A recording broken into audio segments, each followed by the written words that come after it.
Symptoms हैं गुरु की कृपा का प्राप्त करने के। तो अभी हम सब 1.1.9 पढ़ेंगे। तत्र तत्रांजया जया आयुष्मान भवता यद्विनिश्चितं पुंसाम् एकान्तः श्रेयस तन्नः संशितुम् अर्हसि। Translation: Please therefore, being blessed with many years, explain to us in an easily understandable way what you have ascertained to be the absolute and ultimate good for people in general. तो थोड़ा purport खोल सकते हैं तो थोड़ा सा purport पढ़ते हैं। The Bhagavad Gita worship of Acharya is recommended. The Acharyas and Goswamis are always absorbed in the well-being of general public, especially their spiritual well-being. Spiritual well-being is automatically followed by material well-being. The Acharyas therefore give directions in spiritual well-being for people in general. Foreseeing the incompetencies of the people in this age of Kali or the iron age of oral, the sages requested that Suta Goswami give a summary of all revealed scriptures, because the people of this age are condemned in every respect. The sages therefore inquired of the absolute good, which is ultimate good for the people.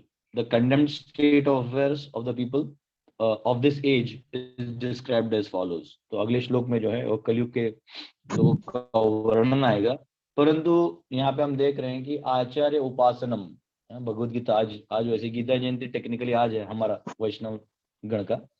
तो भगवत गीता जो है ये एक ऐसा backbone है philosophy का, जो जिसको हम समझने के बाद सारे फिलॉसफी समझने में आसान हो जाता है। कई बार लोग भगवत गीता और भागवतम का डिफरेंस नहीं जानते।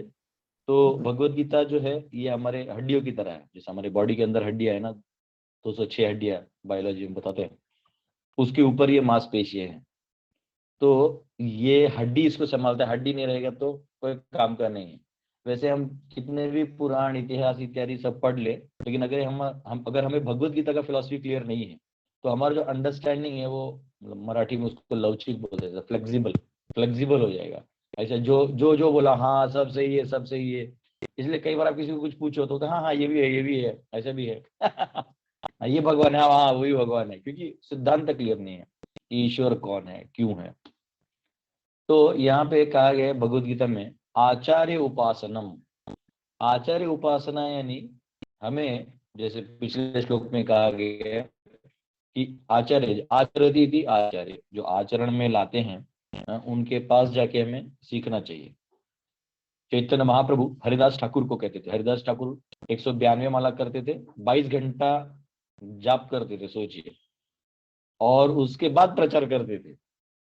मतलब समझिए थोड़ा ही सोते थे। वो कहते थे ये एक ही मौका मिला है, मैं क्यों छोड़ू चैतन्य महाप्रभु के इच्छा को पूरा करने का। वो जाके हरिनाम संकीर्तन करके नित्यानंद प्रभु और हरिदास ठाकुर प्रचार करते थे। तो चैतन्य महाप्रभु कहते थे कि कुछ लोग हैं वो केवल प्रचार करते, वो अपने आचरण में कुछ नहीं लाते। कुछ लोग हैं जो केवल आचरण में लाते हैं लेकिन प्रचार नहीं करते। लेकिन हरिदास ठाकुर आप आचार्य हैं, क्योंकि आप न तो आप सिर्फ प्रचार करते हैं, आप आचरण भी करते हैं। आचार और प्रचार का प्रॉपर सम्मिश्रण आप हैं, हरिदास ठाकुर को कहते हैं चैतन्य महाप्रभु। तो जब हम कोई चीज को अपने जीवन में आचरण में लाते हैं, कोई भी चीज को, तो उसका रेवलेशन उसके साथ आने लगता है। जैसे कोई भी प्रकार का कर्म हम करते हैं तो इस कर्म के साथ जुड़ा हुआ जो रेवलेशन है वो हमें अपने आप आ जाता है। तो जैसे फॉर एग्जाम्पल कोई माता पिता हैं, जब वो माँ बन जाते हैं और वो माँ बन के अपने बच्चों की सेवा करने लगते हैं, कोई पिता बन जाता है और पिता बन के बच्चों की सेवा करने लगता है, तो उसके जो सवाल थे कि मेरे मम्मी पापा ने ऐसा क्यों किया, इन्होंने ऐसा क्यों किया, उन्होंने वैसा क्यों किया, ये जो क्वेश्चंस हैं, ये क्वेश्चंस के आंसर उनको माँ बाप बनने के बाद बन जाते हैं। कोई शिष्य को क्वेश्चन है, अरे ऐसा क्यों किया गुरुजी ने, मेरी तरफ ध्यान नहीं दिया। तो जब आप गुरुजी बन जाएंगे तो आपको पता चलेगा अरे इतने डिसाइपल किस का सुने। तो आप बोलेंगे ठीक है जो सिखाया है वो अप्लाई करो। तो तब पता चलता है अरे अच्छा इसलिए मेरे गुरुजी भी पहले इतना मुझे टाइम नहीं दे पाए। तो हमारे जो सवाल हैं इनके जवाब भी उस कर्म में ही रखे हुए हैं। तो हमारे आचरण में ही बहुत सारा ज्ञान है। तो कई बार हम सिर्फ शुष्क प्रचार करते रहें और आचरण न करें तो कहीं ना कहीं जो रेवलेशन यानी जो उसके अंदर छुपा हुआ गूढ़ रहस्य है वो हमको नहीं मिलेगा। और यहाँ पे लिखा गया है कि गोस्वामी, क्योंकि जो है गोस्वामी को है, गोस्वामी यानी किसी का सरनेम गोस्वामी वो नहीं, गो यानी इंद्रिय, स्वामी यानी उनका कंट्रोल करने वाला, जो इंद्रियों पे कंट्रोल कर पाए उसे ही अधिकार है। रूप गोस्वामी उपदेशामृत में लिखते हैं, वो कहते हैं कि वाचो वेगम मनस क्रोध वेगम जिह्वा वेगम उदर उपस्थ वेगम एतान वेगान यो विषहेत धीरा सम्यक पपिमाम पृथ्वीं शिष्यात्। कि पूरे पृथ्वी भर में शिष्य वो बना सकता है जो वाचो वेगम अपने बोलने के वेग को कंट्रोल करे। बोलना है तो भगवान के बारे में बोलो। ये जो दुनियादारी की बातें, ग्राम्य कथा, तो रघुनाथ दास गोस्वामी कहते हैं ग्राम्य कथा ना सुनिबे, भाल न खाइबे और भाल न परिबे, कि अच्छा कपड़ा सब पहन के साधु कैसे बन जाओगे तुम, अग्राम्य कथा नहीं करोगे, ग्राम्य वार्ता कैसे सुनोगे, ग्राम्य कथा ना कहिबे ग्राम्य वार्ता ना सुनिबे। ग्राम्य यानी दुनियादारी की बातें, वही यूक्रेन रशिया का युद्ध रोज सुनो रोज सुनो रोज सुनो, क्या अपडेट है, कुछ नहीं, ट्रेड बढ़ रहा है ट्रेड घट रहा है, वो तो आते जाते रहेगा। तो उसके बारे में विस्तृत चर्चा करके दिन बिताने की जरूरत नहीं है। ठीक है, आपको इन्फॉर्मेशन है कि आप रह रहे हैं तो इन्फॉर्मेशन थोड़ा ले लिए, हो गया। पर कई बार हम सब देखते हैं कि हम सब बहुत बड़ा लंबा समय दे देते किसी चीज को, या कोई घरेलू बात है, ये औरत ने ऐसा कहा, उस आदमी ने ऐसा कहा, इस बच्चे ने ऐसा बोल दिया, इसको ऐसा कर दिया, अरे देखिए देखिए देखिए, जबरदस्ती का बात बनाने का जो एक, तो इसको कहते हैं जब मेंढक टॉ टॉ टॉ टॉ करता है तो केवल सांप को आकर्षित करता है, मेंढक के टरकाने से सांप आकर्षित होता है। तो इस प्रकार अगर जब हम ये टाटा टाटा करेंगे तो जो भौतिकवादी लोग हैं वो हमारे पीछे आ जाएंगे, वो आइए आइए। तो इस संसार के भौतिक कामों में जितना आप लगे रहेंगे और जितना इसके चर्चा में लगे रहेंगे उतना आपका जो शक्ति है, आध्यात्मिक शक्ति और आपकी चेतना इन निम्न होने जाती है, होते जाती है, निम्न होते जाती है। तो ऐसे करेंगे फिर आपका इंद्रिय जो है वो और भी विचित्र रूप से डिमांड करने लगेगा। वाचो वेगम मनस क्रोध वेगम, कि मन का वेग है और क्रोध का वेग है। मन का वेग क्या है कि उसको जो चाहिए वो उसमें लग जाता है, मुझे आज ये चाहिए मैंने ये कर दिया, मुझे वो चाहिए वो कर दिया, इसमें मेरे लिए क्या अच्छा था वो नहीं देखा, पर मेरे को ये अच्छा लगा मैंने कर दिया। तो मन का वेग है। क्रोध आता है, क्रोध कब आता है, जब आपकी इच्छा पूरी नहीं होती तो क्रोध आता है। क्रोध का और कोई कारण नहीं होता, क्रोध का कोई और कारण नहीं होता। क्रोध का जो वेग है, ये इच्छा नहीं पूरा, मेरा वाई मैंने इतना किया है तो ऐसा ही होना चाहिए। तो क्रोध वेगम, जिह्वा वेगम, जो खाने को चाहिए, काढ़ा खाओ काढ़ा खाओ, हाँ? तो हमको अच्छे अच्छे टेस्ट के आइटम्स चाहिए। तो जिह्वा वेगम, उदर उदर वेगम, कभी कभी पेट जिह्वा से हो गया टेस्ट खत्म, फिर पेट बोलता नहीं और डालो आई लाइक इट। उदर वेगम, उपस्थ वेगम, जेनिटल्स के जो इच्छाएं हैं, जो काम वासना के कार्य हैं उसमें आदमी तेजी से भागते रहते हैं। तो ऐसे जो व्यक्ति इन सब चीजों से बच सकता है, केवल वही और वही व्यक्ति जो है गुरु बन सकता है और शिष्य बना सकता है पूरी धरती पे। तो कई बार हम लोग देखते हैं कि आजकल जो लोग हैं वो कथा कर देते हैं और पानी छिड़क के नाम के लिए शिष्य भी बना लेते हैं ना, उनका उनके उद्धार का कोई प्लान होता है ना कुछ, बस अपना शिष्य बना लिया, ऑनलाइन में हो गया, ऐसे ऐसे हो गया, और उनको और शिष्य बन गया, लोगों को दिखा दिया मेरा पैसा आते रहे। तो इसको एक इकोनॉमिकल सोर्स बना के जो है सब लोग फंसे हुए हैं। तो यह कहा गया है कि सूत गोस्वामी वैसे नहीं थे, सूत गोस्वामी ने अपने आचरण में वो लाया और अपने आचरण में लाके उन्होंने आदर्श स्थापित करके दिखाया। अगर हम ध्यान से देखें तो आप इधर एक स्टेटमेंट था, माता जी वो खोलेंगे परपोर्ट, एक स्टेटमेंट अंदर था, मेरे को statement as it is read करने को मिलेगा परपोर्ट में। ये बहुत अच्छा स्टेटमेंट था, वो उस पर मुझे बोलना था, एक बार स्टेटमेंट मिलेगा। हाँ एक मिनट, परपोर्ट बहुत अच्छा स्टेटमेंट देखिए यहाँ पे। ये नहीं, इनकम नहीं, उसके ऊपर हाँ, spiritual wellbeing is automatically follows material wellbeing. यानी कई बार जैसे यहाँ कहा गया कि जो गोस्वामी हैं ये सब स्पिरिचुअल वेलबींग के लिए काम करते हैं। जितने भी आध्यात्मिक गुरु हैं वो हमारे आध्यात्मिक प्रगति के लिए काम करते हैं। तो अब आप बोलेंगे नहीं अरे ये तो कभी हमारे बिजनेस के बारे में नहीं बोलते, हमें कौन सी नौकरी करनी है इसके बारे में ज्यादा नहीं बोलते, आपको ये गाइडेंस करना चाहिए। मैं एक कोई फंक्शन में गया था, बहुत बड़े फंक्शन में एक ग्रुप के, तो वहां मैंने प्रॉपर परमात्मा से कैसे कनेक्शन कर रहे थे बहुत अच्छे से बताया, 1.5 घंटा बताया, सब लोग ताली वाली भी बजाए। लेकिन उधर एक कोट टाइप पहन के एक आदमी आया, बोले सर ये तो मैं समझ गया लेकिन मुझे कुछ बिजनेस टिप्स बताइए, कुछ फॉर्मूलाज बताइए। मैं बोला अरे मुझे मालूम होता तो मैं तेरी तरह करोड़पति नहीं बन जाता। हाँ, तो कई बार लोग ऐसे कहते हैं, लेकिन यहाँ बहुत इंपॉर्टेंट स्टेटमेंट कहा गया है प्रभुपाद ने परपोर्ट में, spiritual wellbeing is automatically followed by material wellbeing. जो आपका भौतिक उन्नति है वो अपने आप आध्यात्मिक उन्नति से बन जाता है, आपको अलग से मेहनत करने की जरूरत नहीं है। हाँ, कई बार मुझे भी किसी ने कहा कि अरे इतना कमा रहे थे पैसा क्यों छोड़ा, कमा के फिर प्रचार करते। पहली बात, आप अगर कमाते हो तो प्रचार करना बड़ा मुश्किल है, कोई आपका पहली बात तो सुनेगा नहीं, और आपको खुद अध्ययन करने का और पालन करने का समय ही नहीं मिलेगा।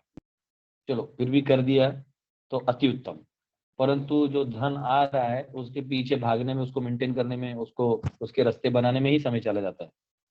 अब उल्टा ये देखिए, हम तो पूरी तरह आध्यात्मिक कार्य में लगे हुए हैं, कर रहे हैं तो सब कुछ अपने आप आ रहा है, जितना जरूरी है उतना धन आ रहा है, जितना जरूरी उतना जमीन आ रहा है, जितना जरूरी उतने लोग आ रहे हैं, मैन पावर आ रहा है, सब कुछ आ रहा है, और सब लविंगली आ रहा है, सब लविंगली आ रहा है। मैनेजरियल चैलेंजेस अलग होते हैं लेकिन वो क्यों, वो अपने आप आता है। कई बार लोग खुश रहना चाहते हैं तो खुश रह के भी वो मतलब पूरा खर्चा कर देते हैं, पूरा सिस्टम है लेकिन खुश नहीं रहते। और डिवोटी जो है, हाँ, कृष्ण भक्त निष्पाते एव शांत। हम्म, वो एक कहते हैं, उसमें कहते हैं भुक्ति मुक्ति सिद्धि कामी सकल अशांत, कृष्ण भक्त निष्काम अतएव शांत। कि जो सिद्धि के पीछे भागते हैं, भुक्ति के पीछे भागते हैं, मुक्ति के पीछे भागते हैं, भोग मतलब भोग करना चाहते हैं या मुक्ति के पीछे भाग रहे हैं, हाँ, मैट ले लेके कहाँ जाना है, कहाँ योगा करना है। उनको लगता है योगा ऐसे ऐसे कर लेने से मुक्त हो जाएंगे, हाँ, इनहेल एक्सहेल ये करने से मुक्त हो जाएंगे, वो भी अशांत होते हैं। तो कहते हैं जिसको सिद्धि प्राप्त है वो भी अशांत है। तो ये सारे अशांत, कृष्ण भक्त निष्काम अतएव शांत। जो कृष्ण भक्त है ये निष्काम है, इसके मन में कोई भौतिक इच्छा नहीं है, और ये इसे केवल और केवल भगवान के गुणगान में, सुनने में और करने में, बस इतना ही में आनंद आता है। बाकी वो सारग्राही है, कचरा वाला जो चीज उससे दूर है। ऐसे व्यक्ति के लिए भगवान स्वयं सा अरेंजमेंट करते हैं। गीता में एक श्लोक है ना, अनन्या चिंतयन्तो माम ये जना पर्युपासते तेषां नित्याभियुक्तानां योगक्षेमं वहाम्यहम्। योगक्षेमं वहाम्यहम्, कि योग का मतलब आपने, आपके पास जितना है अर्जुन, उस भक्त को मैं जो नहीं है वो देता हूं और जो है उसकी रक्षा करता हूं। अब एक बार हमारे एक आचार्य थे, उनका नाम था अर्जुन आचार्य, प्रभुपाद इनको कोट भी करते हैं कई बार। तो ये जो अर्जुन आचार्य थे ये ब्राह्मण थे, तो इनका था कि चार घर में जाके भिक्षा याटन करके जो मिलता था उससे ग्रहण करते थे। तो एक दिन ऐसा हुआ कि 2-4 दिन हुए ऐसे भिक्षा याटन में कुछ मिल ही नहीं रहा था। जब भिक्षा याटन में कुछ मिल ही नहीं रहा था तो इन्होंने मतलब बोला कि क्या श्लोक लिखा है, योगक्षेमम वहाम्यम, योगक्षेम वहाम्यम। उन्होंने ना पेन लेके उसको 3 लाइन बना, जैसे 1 2 और 3, कोई कैसा भी आदमी हो जाए, लेकिन श्लोकों के ऊपर ऐसा लाइन नहीं कर सकते आप। अगर आपको शास्त्र नहीं समझ में आए या आपके अनुभव के परे है तो छोड़ दीजिए, कृपा याचना करिए कि प्रभु ये क्या है, आपकी इसका मुझे ज्ञान दीजिए, और छोड़ दीजिए। तो लेकिन इन्होंने 3 लाइन बना दिए। तो वेद वाक्य जो है ये भगवान का, स्वयं भगवान है, उस पे लाइन मारना मतलब भगवान के ऊपर लाइन मारना, उसके ऊपर निष्ठा नहीं रखना मतलब भगवान के ऊपर निष्ठा नहीं रखना। तो अर्जुन आचार्य ने ऐसा 3 लाइन कर दिया और फिर वो नदी स्नान करने चले गए। सुबह का समय था, उनको बोला ये क्या श्लोक है, कहता है मैं देता हूँ, और बहुत दिनों से यहाँ कोई दान नहीं आया है, बहुत दिनों से घर पे कुछ चावल का दाना तक नहीं आया है। देखिए हमको लगता है कि अरे नहीं नहीं, देखो ना भगवान ने उसको गरीब रखा। देखिए जिनके पास बहुत पैसा भी है ना, उनको जब पेट में कुछ हो जाता है तो चुपचाप उनको भी महीना महीना भर परहेज किया जाता है कि आप सिर्फ इतना ही लीजिएगा, यही लीजिएगा। क्या मिलेगा? तो सूप लेना है, पानी में कुछ थोड़ा डाल के लेना है बस, नहीं तो थोड़ा फल खाना है। तो खाना खाने से परहेज उनको भी कर दिया जाता है। तो कर्म, या तो कर्म से आप भूखे रहिए, या तो भगवान की इच्छा से रहिए, आपका कुछ भला ही सोचा होगा। तो इनको भिक्षा में ज्यादा नहीं मिल रहा, थोड़ा थोड़ा था, उसे चल रहा था। इन्होंने काट दिया, उस पर 3 लाइन मार दिया। अब 3 लाइन जब मार दिया तो ये नदी नहाने चले गए अर्जुनाचार्य। इनकी माता श्री यानी इनकी जो पत्नी है वो घर पे थी। थोड़े देर बाद 2 छोटे छोटे बालक, एक काला एक गोरा, दोनों के घुंघराले बाल, कमल नयन, बहुत सुंदर दिखने वाले, गुट्टू गुट्टू, बहुत सुंदर।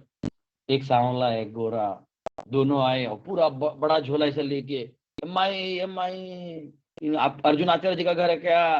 तो बोले हाँ हाँ बेटा, क्या हुआ? अरे जल्दी जल्दी इसको सामान रखवाइए, सामान रखवाइए। फिर सामान पूरा रखा, उसमें सब्जी चावल दाल, जो एक गृहस्थ को लगता है या किसी जीव को लगेगा खाने के लिए, वो सब उसमें था। तो बोले अरे बेटा कहाँ से हो तुम लोग? बोले नहीं नहीं, आपके पति देव हमको बोले थे यहाँ घर पे सामान छोड़वा देने के लिए। तो बोले अरे तो आप बच्चों से क्यों काम करवाए, खुद क्यों नहीं उठा के लाए? बोलते अरे माई बहुत मारा है, देखो पीछे ना 3 बार लाठी से मारा है, देखो दाग लगा हुआ। तो माता ने देखा, अरे बच्चा बच्चा बैठो बैठो बैठो, मेरे पति को आने तो मैं दिखाती हूँ उनको, ऐसे कैसे कर सकते हैं छोटे बच्चों के साथ। गले लगाया, दोनों को बिठाए, रुको कुछ खा के जाओ। बोले नहीं नहीं माई, वो आएगा तो फिर डांटेगा। बोले नहीं नहीं, उनको समय लगता है आने में, तुम बैठो बैठो। फिर वो माई ने कुछ बना के खिलाया, दोनों को बैठा के ऐसा ही ले खाओ खाओ खाओ, ऐसे से खिलाया। बोले ठीक है माई, तू तो बड़ी अच्छी है, लेकिन तेरा पति बहुत मतलब मारता है, उसको बताओ इतना नहीं मारना चाहिए। और ऐसा बोल के वो दोनों चले गए, और ये बेचारी निहारती रही ऊपर से कि अरे चले गए। और थोड़े देर बाद, कुछ समय बाद वापिस आए अर्जुन आचार्य, वही भिक्षा अटल को मिला नहीं था। अर्जुन आचार्य आए, अर्जुन आचार्य आए और देखे कि, देखा तो घर पे सामान वामान है और पत्नी गुस्से से देख रही है। बोले क्या हुआ? बोले आप ब्राह्मण हैं, आप विद्वान हैं, शास्त्रों को जानते हैं, क्या आप इतना भी नहीं जानते कि छोटे बच्चों पे आपको हाथ नहीं उठाना चाहिए? आप क्या कर रहे हैं ये आपको शोभा नहीं देता। अब मैं एकदम आपसे नाराज हूं। बोला मैंने कोई बच्चों को नहीं मारा, मैं तो नदी गया नहाया, कुछ और ब्राह्मण गण मिले उनसे वेद पाठ किया, थोड़ा 1-2 घर भिक्षा अटेंड किया, जो कुछ नहीं मिला मैं वापिस आ गया। तो बोले मैंने कहा कुछ किया किसी को, मैं तो गया भी नहीं, मैं तो कुछ छोटे बच्चों से मेरा पाला भी नहीं पड़ा बीच में। बोलते आप झूठ भी बोलना चालू कर दिए हैं। तो बोले झूठ? बोले ये क्या है जो सामान है आपने बच्चों के साथ भेजा? बोले मैंने नहीं भेजा। बोले आपने नहीं भेजा तो इतना छोटा बच्चा पागल थोड़ी इतना उठा उठा के यहाँ लाएगा। तो बोले कौन थे, कैसे दिखते थे? तो बोले काला था एक गोरा था, और बोले उनके नैन वो ऐसे थे, ओठ ऐसे थे, बाल घुंघराले थे, ये थे, गले में ऐसा था, सब कुछ बताया। तो ये वर्णन तो कृष्ण और बलराम का मैच हो रहा था। बोले, तो बोले अरे, और बोले और आपने मारा वो 3 लाइन उनके पीछे। तब उन्हें ध्यान में आया कि मैंने जो भगवत गीता में योगक्षेमम वहां में 3 लाइन मारा है, वो भगवान के पीठ पे चला गया, और भगवान अपना खुद ला के दिए। उन्होंने गीता जाके खोला, देखा तो 3 लाइन मिट गए थे, जो 3 लाइन लगाए थे वो मिट गए थे। वो जाके अपने पत्नी के पाँव में गिरे, बोले अरे तू कितनी भाग्यशाली है, गीता मैं पढ़ता हूँ, दर्शन तुझे देखे गए भगवान। अरे तू भाग्यशाली है, कहाँ है वो बच्चे, खोजने लगे, कहाँ है कृष्ण, कहाँ है बलराम। तो योगक्षेमम वहाम्यहम। आप भगवत कार्य करते रहिए, जो भी अन्न वस्त्र निवारा है, जो भी मानसिक जरूरतें हैं, वो सब पूरी हो जाएंगी।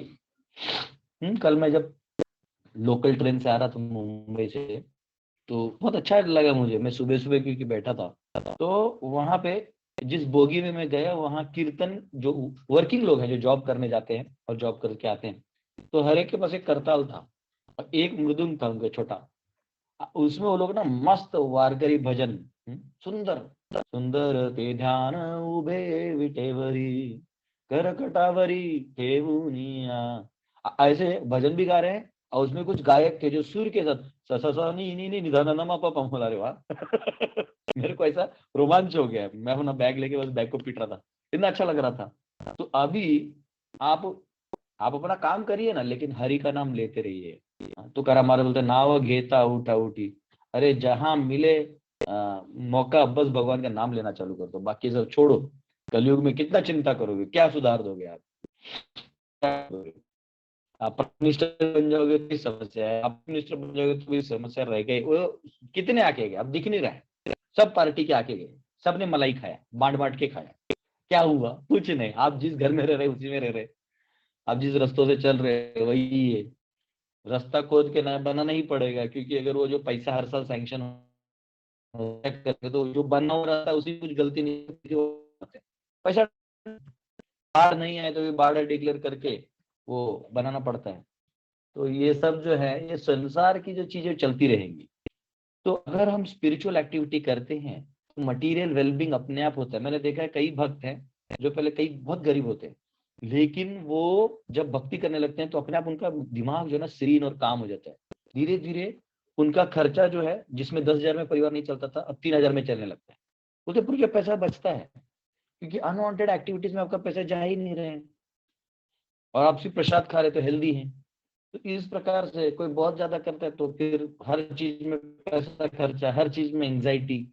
लेकिन आपका मटीरियल वेलबींग, आपका हेल्थ भी अच्छा हो जाता है, आपके सोच विचार अच्छे हो जाते हैं, आप अच्छे लोगों का संगत करते हैं, आप अच्छे बुरे का भेद कर पाते हैं, आपके चॉइसेस सही हो जाते हैं।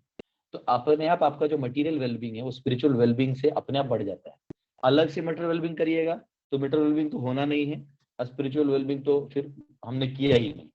तो वैसे ही मल्टीप्लाइड बाय 0, श्रम एव ही केवलम। तो यहाँ पे हम सब ये देखिए, यहाँ पे वो कहा है spiritual wellbeing is automatically followed. Automatically इसका मतलब क्या है कि आपको अलग से कोई मेहनत करने की जरूरत नहीं है। तो यहाँ पे हम लोग आज खत्म करते हैं, 9 बज गया है। हम हमें माफ करिएगा, कल भी मैं एयरपोर्ट पे था, आज भी मैं एक जगह ट्रैवल कर रहा था, फिर आज सुबह 3 बजे पहुंचे हम लोग। अभी एक इवेंट में जाना, भी एक्चुअली 9:30 बजे पहुंचना है। तो थैंक यू वेरी मच। हरे कृष्णा, धन्यवाद। अभी हम लोग विदा लेते हैं। प्रभुपाद हरे कृष्णा, दंडवत प्रणाम प्रभु जी। हरे कृष्ण प्रभु जी, दंडवत प्रणाम। हरे कृष्ण, हरे कृष्णा प्रभु जी। प्रणाम प्रणाम प्रभु जी, प्रणाम। हरे कृष्ण, हरे राम कृष्ण हरे राम। हरे कृष्णा प्रभु जी। हरे कृष्णा, हरे कृष्ण। हरे कृष्णा प्रभु जी, दंडवत प्रणाम। दंडवत दंडवत प्रभु जी, जय जय। हरे कृष्ण। हरे कृष्ण प्रभु, दंडवत प्रणाम। हरि बोल, हरि बोल, हरि बोल, हरि बोल, हरि बोल। हरे कृष्ण प्रभु जी, दंडवत प्रणाम। आनंद करो प्रभू, जय हो जय हो। आज तुमचं दर्शन झालंय। हो प्रभू, हरे कृष्ण। रेग्युलर 8:30 ते 9 आपण क्लास ठेवतो, मी तुम्हाला लिंक पाठवतो, ठीक आहे ना? चालेल चालेल प्रभू, चालेल। ओके प्रभू, thank you. Yes yes yes, thank you. हाँ, हरे कृष्णा, हरे कृष्ण, हरे कृष्ण। हरे कृष्णा प्रभु जी, दंडवत प्रणाम। येस येस, दंडवत, हरे कृष्ण।